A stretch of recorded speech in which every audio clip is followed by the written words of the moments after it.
Your second act, a real way to reach your goals. If you're watching this, chances are you already have most of what you need to start moving towards your goals. You're not broken. You're not behind. You're not missing some secret piece that everyone else has and you don't. What might actually be missing isn't inside you, it's the support, the structure, or the plan that helps you use what you already have. That's what we're talking about today. Not fix yourself, but use what's already working and build from there. You're not starting from zero. A lot of goal setting advice treats you like a blank slate, like your past doesn't count and you have to earn your way back to start. That's not how people actually grow. Think about someone who spent years in a job they hated, but got really good at staying calm under pressure, or managing a team, or solving problems on the fly. When that person decides to start a business, they're not starting from nothing.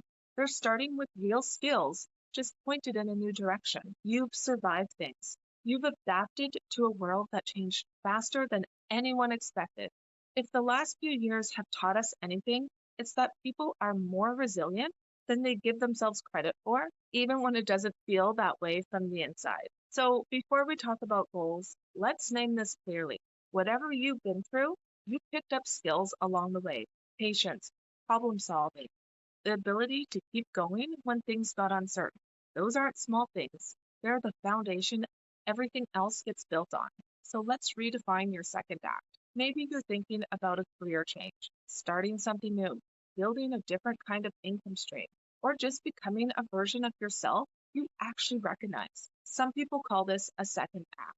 For others, it's a third or fourth chapter. It doesn't matter what number you're on. Take someone who spent 15 years as a teacher and decides at 45 to start a small woodworking business. On paper, that looks like they're starting over.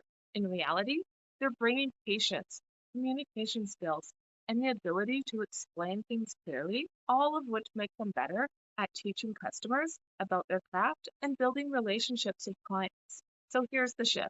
This isn't about starting over. It's about starting from what you've learned, from what you value now, from where you actually are today, not where you think you should be. You're the one who knows your own life best. Nobody gets to decide what your goals should look like. You get to decide what matters and then figure out, with some support, how to move towards it. So, getting help isn't a weakness, it's a smart move. There's a common belief that needing help means you failed somehow. That's backwards. No one gets anywhere entirely on their own. Not the people who look self made, and not the athletes we admire. Not anyone. Think about it this way: even elite athletes, the ones who are clearly the most talented in the world, still have coaches, not because they don't know how to play, but because someone standing outside the situation can see things they can't see from the inside. The goal isn't to find someone who tells you what to do. It's to find someone like a mentor, a coach, a counselor, a trusted friend who's honest with you, who helps you notice your blind spots, reminds you of your own strengths when you forget them, and keeps you accountable to the goals you set, not goals someone else has picked for you. A good support person doesn't hand you a script. They ask good questions. They help you trust your own judgment more, not less. That's the difference between being told what to do and actually being helped. So, if goals matter to you, relationships probably do too, and the two aren't separate. Strong relationships are built the same way strong goals are, with intention, consistency, and respect. A few things that tend to hold true. One, give before you ask. Think of the coworker who only reaches out when they need a favor versus the one who checks in just to see how you're doing. You trust one of those people a lot more, and it's not hard to guess which one.